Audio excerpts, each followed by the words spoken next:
People sometimes have asked me, Tom, can you tell which nodes are in the same clique? And I go, yeah, I can. They go, how is that possible? I go, it's actually simple. Watch this. Here's node 1, and it's got its 4 amps, really going to be 40. And the amp in red has the red discs in its little disc farm. Nobody but the red amp gets in the red disc. You touch my disc, I'll kill you. That's what it says. So you can see that all of the node has all of the cables to its disc farm. As you can see in node 2, in the colors I've done for you, all of the amps there have their disc. Nobody can read each other's discs. But notice the cables.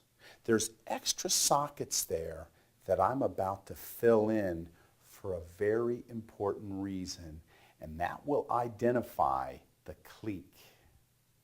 Notice our 2 nodes. Notice how the cables cross so that they can go to their buddy nodes in the same clique.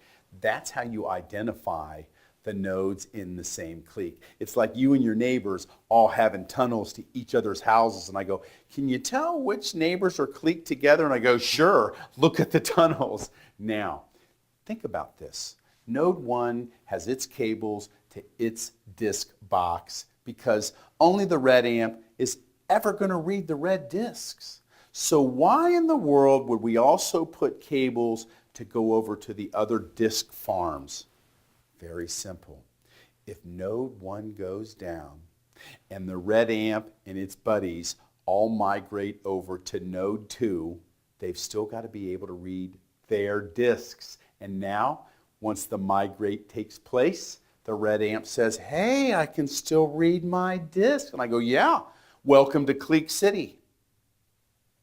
Node 1 went down again, and now you can see the migration taking place. Of course, the amps are panicking. I don't know where my kids are. And all of a sudden they look down, they go, there they are across those cables. That's how the cliques work. You've cabled everything to join to anything else in the clique so that when an amp migrates from its node to any other node, it's got a dedicated cable always to its discs. So that's how Teradata works.